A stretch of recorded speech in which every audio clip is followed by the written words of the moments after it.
Welcome back. It's time now to feel the pulse of the nation to see how we're doing in terms of physical development and, of course, development as far as the fabric of the nation is concerned.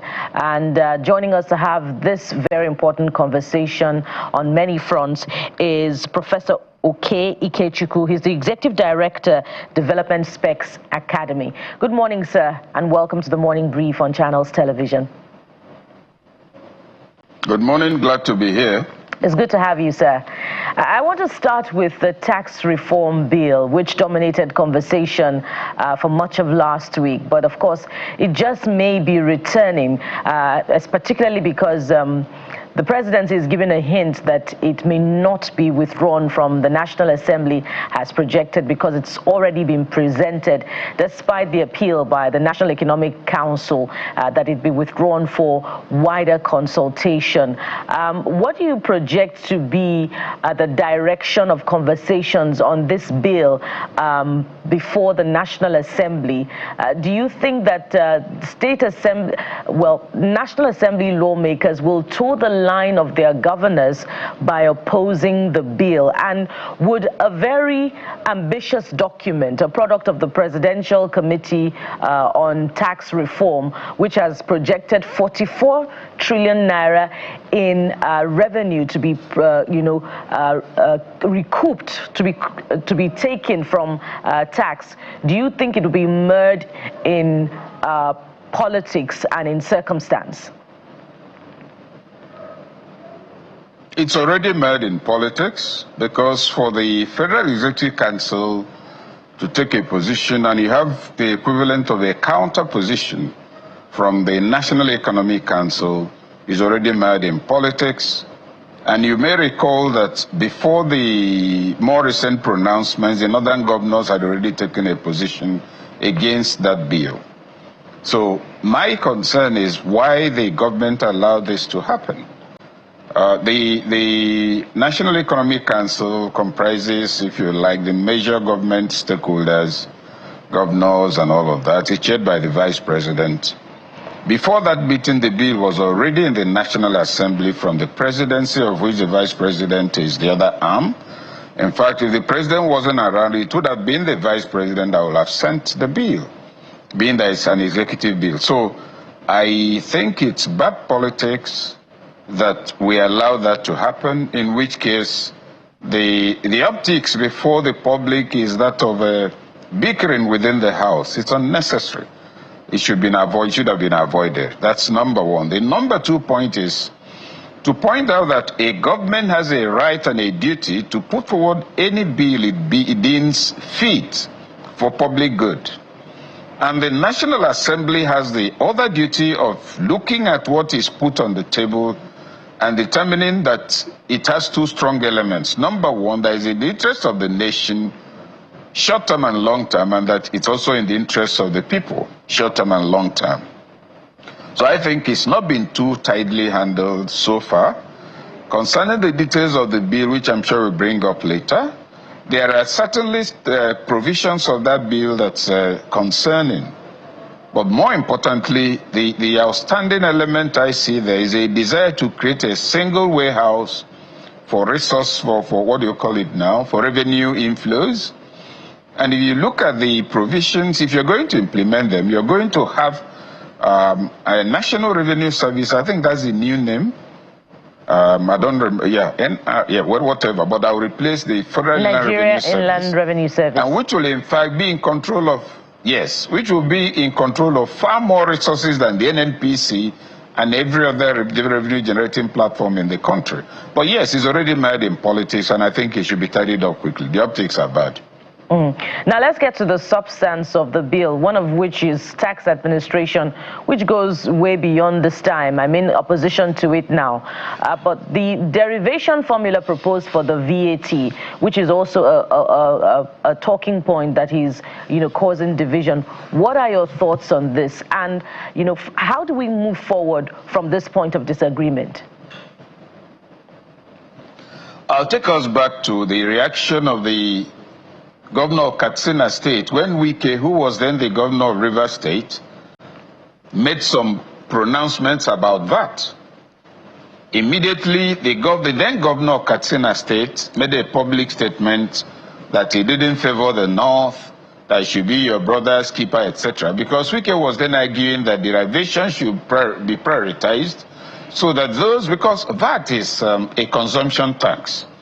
So I consume beans, you tax me for consuming beans, you collect the money from Shomolu Street, and then you share it to people in Ikeja and all kinds of places. Taxes are presumed to be designed to benefit those who are in the place or whose services are rendered, etc.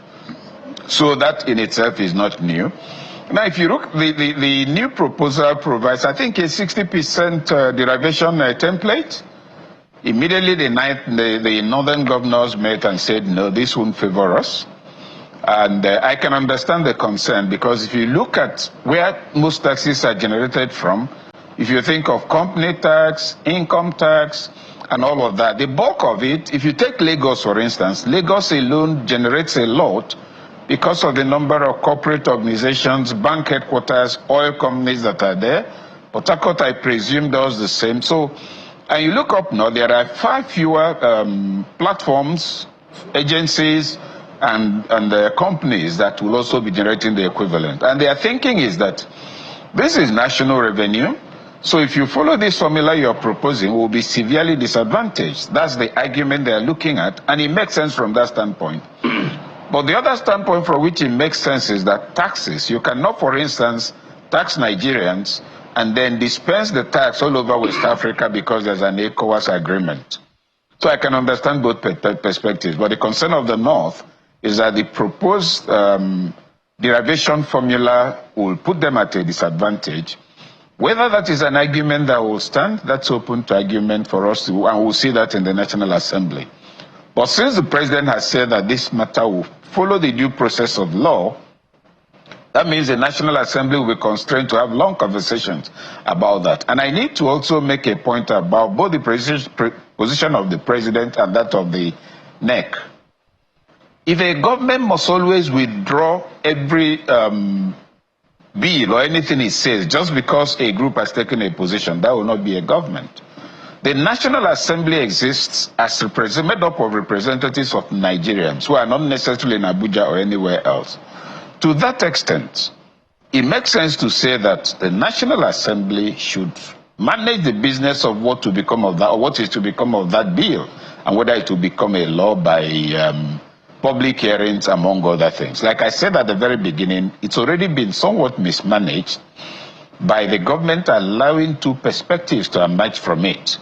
It's an APC government. The governors, most of them are APC.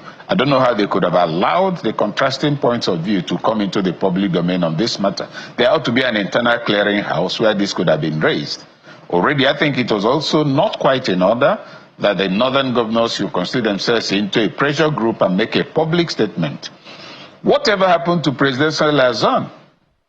Whatever happened to party discipline? Whatever happened to consistency in party, party cohesion and solidarity? So these are missteps, I think, that could have been avoided, and it doesn't look tidy in the public domain. Prof, the data shows that a lot of governors need to sit up, not just governors in the North, as far as the issue of revenue generation is concerned. The budget release of State of States clearly shows that 32 states out of the 36 are highly dependent on FACT. There's a political conversation to that, and there's also the economic conversation. So it clearly shows from data that we need to do something, because let's be very fair, some of these governors are outrightly lazy, with the greatest sense of respect. They are not innovative enough for their people, and I have data to support what I just said. Year on year, we see there is no improvement. Sometimes there is even a decline, and then some of them are pushing for projects that has no bearing on even increasing IGR or developing their people at the end of the day.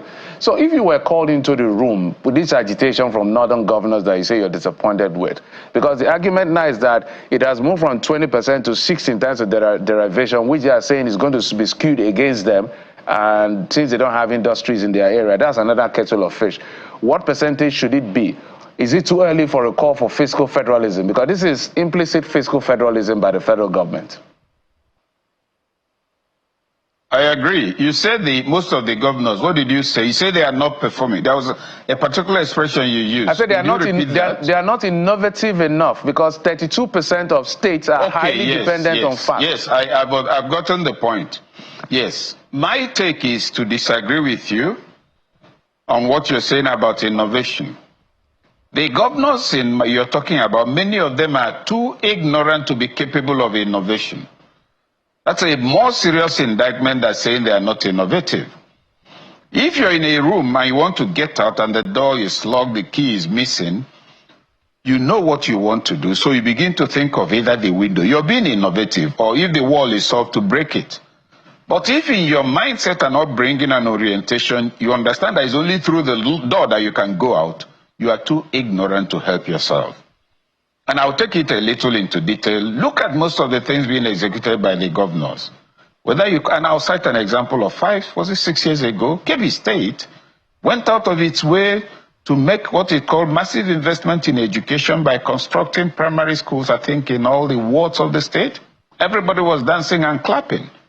And I came out in the public domain to say, this is no investment in education, because education is about knowledge, about learning, about self-development, about societal development in a holistic sense. Now, that's different from education infrastructure, which could include classroom. Nobody ever scored an A or learned to spell his name because there's a new classroom.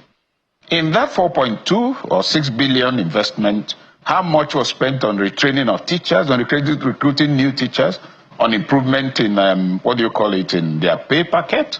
The federal government also, the last Federal Executive Council that Buhari held before he returned as president a second time, the government also approved 4.2 billion to build 6 model secondary schools in the 6 metropolitan zones.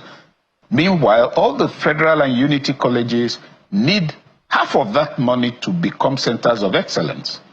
So that's the point to know, that ignorance, lack of preparedness for leadership, limited understanding of what it means to speak of development, not procurement, is part of the problem. And many of these governors simply cannot help themselves. If you also look at their utilization of some of the money they are getting, the amount of patronage, the fact that many of them have to appoint thousands of special assistants whom they don't know by name, but are sent to them as ways of settling their political supporters, you know that things are in a bad way. Having said that, returning to the tax matter, the submission on this side is fairly simple. Many of the states, strictly in economic terms and in the way they are managing their human capital, are not sustainable. Now, the takings from the federal pause, which has been made mandatory by our federation, they're also not being optimally utilized. And that's why you see they keep asking for more money. Concerning internally generated revenue, you cannot keep tasking people who are incapable of sustaining themselves. If you recall, shortly after the COVID-19 thing, I think here in Abuja then, most businesses were being taxed between 150 and 350,000 for sanitization or something they call, whatever name it was. Now your business has been shut for nearly a year. You had staff, some of whom you laid off, some of whom you were paying half salary, and otherwise you've been losing money for half a year or for 1 full year. Then government intervenes to help you by charging you 300 and something thousand. What it points to is the absence of holistic thinking in public administration. And when we think of revenue, those who are sent in to generate revenue is their duty. But they must have also a prior enlightenment on the cohesive nature of the state. The citizen is not like a well where you keep drawing water because it won't finish. The citizen is earning income, is under pressure. You want to celebrate, if you recall, I think a year or 2 years ago, FIRS was celebrating the doubling or tripling, I don't recall, of revenue generated. Question, from where? In an environment where up to 30% of productive forces have become redundant, where unemployment has moved up, you're celebrating high revenue. You also look at the banks, the kind of profits they post. Oh, fantastic profit in a year where they've not funded things that lead to job creation. You look at the cement industry, Dangote, Boa Cement and Lafarge. Last year they posted a joint profit of 576 billion naira as profit, 576. Even if you do it an average of 150 billion, that's 450. And they are selling cement at the price they are selling, which means If you're to sell cement at 3,500 naira, you won't be losing money. These are the things to take into account. Because you ask yourself, when that is going on, the number of housing estates that can come up will reduce in number, etc. So I'm speaking here of holistic understanding of the role of government and the importance of proper governance templates for national development, not for individual citizens to get bigger, not for members of the elite to have contracts, and not for them to give arms and pretend that palliative is a form of development. It is not. All right, Prof. Let's manage our time now and look at, maybe we could set the agenda for the ministers designate that will be sworn in today. Let's pick a few of the ministries. The Ministry of Livestock Development, where Mr. Idi Mukhtar Meha is going to be sworn in today. A lot has been said about the propriety of that ministry in the first place. We're going to now have a Ministry of Fisheries Development as well. Let's look at the Ministry of Humanitarian Affairs and Poverty Reduction, where there's been questions about accountability. And we could also talk about Ministry of Labor and Employment. Of course, we've also had challenges in that area with issues of negotiation with labor unions and incessant strikes. If you could attempt, to lay out a task before these new government appointees, what would it be, Prof? The first thing I will do is to say that the government should be congratulated for scrapping the Ministry of the Niger Delta. They've now created, I think, Northeast Commission. Not every region will have its own commission. So if the government hadn't taken this measure, it would have meant Prof, 6 administrative platforms. Under one ministry, Ministry of Regional Affairs, I believe. So all the commissions are now under the Ministry of Regional Development. Yes. Yes. So what it means is that instead of 6 administrative frameworks for the commissions, you have 1. So you're not going to have 6 chief executives complete with a repertoire of all manner of characters and long queues of vehicles, as we've been seeing in NDDC and the Niger Delta. So that's a good move for which the government should be congratulated. Now, concerning the ministerial nominees, the other point is that a ministerial position is not a chieftaincy title or a life position like a Bale Oba. A time comes when a government sits down, reviews performance, reviews personnel, and changes. So that's another plus. The other thing is to look at, I have always argued that the Ministry of Humanitarian Affairs should be scrapped. I have always argued that it's not needed. You can't have a ministry for alms giving. If you look at the record of its record since it was created, you must ask yourself what it has contributed to national development. You can't create a consumption platform as the highest expenditure heading, I expect to develop. So that's it. Now, concerning the ministries of humanitarian, what do you call it? Livestock development. The livestock and then fishery, quite frankly, I think these should be departments in the Ministry of Agriculture. Because within the broad concept of agriculture, you have animal husbandry, you have all of that, piggeries, and so should we also, you now have fishery, you have livestock, should we also set up a ministry for piggery, another one for poultry, another one for people who keep rabbit, and for some people, some of my friends in Borno, through whom I buy farah, those who keep locusts? Governments are compacting space and capacities in the modern world of today, reducing the size of administrative machinery and driving for efficiency. So now they've been created. Of course, they can be scrapped immediately, but they must have their work properly cut out for them. The Minister of Fishery, or whatever new name it has acquired, must answer a couple of questions. And that's why I thought it should be under Minister of Agriculture, working together with the Environment and Inland Waterways. Now, Agriculture Ministry will build dams to boost farming. No problem, that gives you more water. Now, as you're building dam, the dam is reducing the amount of water that's going downstream. And what it means is that all the economies downstream are going to suffer. Less water will go, therefore there will be less fishing, therefore crabs will disappear, etc. So the Minister of Agriculture, Environment, Fishery, Nigerian Inland Waterways, NIWA, and all of them ought to sit on a table before any step or action is taken with regard to either improving fishery, agriculture, that's food farming, and the rest of it. That kind of cohesion and integration needs to be in place for better results to come. Prof, for the record, I think she was just referencing the fact that livestock is now created. She will now create fisheries, not as though the Ministry of Fisheries has been created. But we get the point. Yes, Prof. Just maybe you can add to that, but let me just add a layer of question as we begin to wind down. One of the ministries that I'm curious about, because that ministry is supposed to produce programs and policies that promote economic growth, industrialization, and all of that. The Ministry of Industry, Trade, and Investment. The president had to remove Mrs. Doris and replaced her with Dr. Jumoke. What do you think was missing? And what do you think the president should be expecting? Because look at what we're dealing with as an economy. That ministry is quite strategic. Did it fail? Let's say, do you think it's failure that made him remove her at the end of the day? And what can Jumoke bring to the table, in your view, that would reposition that ministry? Sorry, backtracking to the fishery thing, I think I got a little carried away because it's the expanding of government platforms really are things that don't work for me at all. It reduces efficiency and effectiveness. Now, concerning the ministry, quite frankly, my concern is not why he removed the former minister, but what that ministry has been delivering in the last 20 years.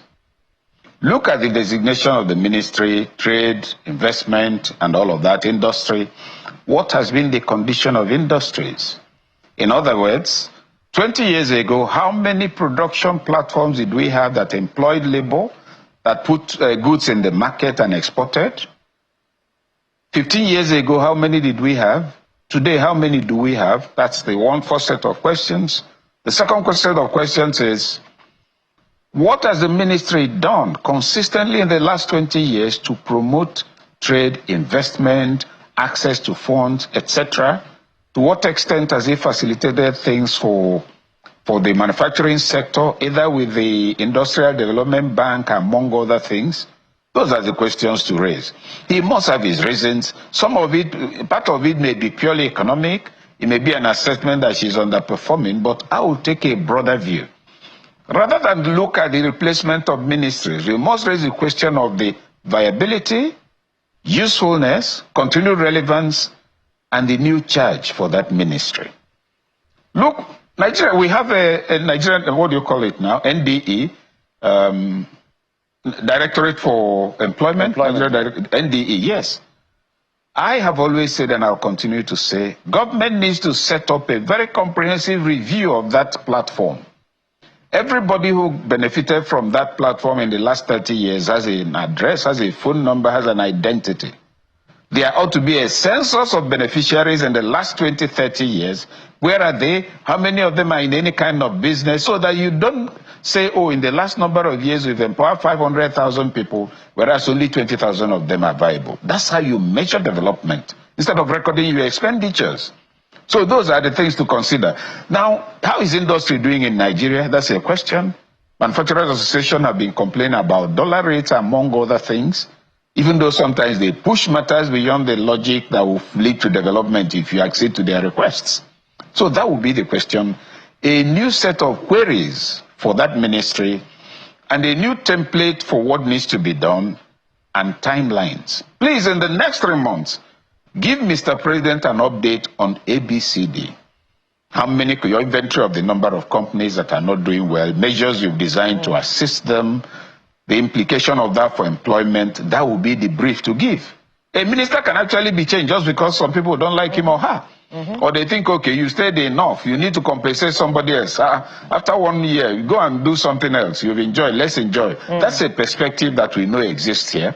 So to now jump to the extra length of giving reasons, which may actually not be the reasons, may be purely speculative and not entirely fair to the former minister concerned. And indeed, the ministers designate and indeed all the appointees in the entire cabinet have a job of work to do. And if, just 2 years down the line, there's been a cabinet shakeup, the message must be clear to the appointees that they must deliver. Hence, as Mr. President had said, that they may be shown the exit door if they do not perform. It's an ongoing conversation, and we're going to stay with it with a continuous review of the work of the administration to demand accountability. I thought our conversation was just beginning. We're totally out of time. There's a next leg of the program to touch on. We must thank you so much, Professor Oke Ikechukwu, Executive Director, Development Specs Academy. Thank you so much for coming on the program. Thank you. And from this point, we'll move to another aspect of development at the grassroots, with a specific scrutiny of the process that has seen the election of local government chairmen in Nigeria's Southeast, Abia State to be precise. What exactly is happening in that space? To get answers, join us again after this time out. We'll be right back.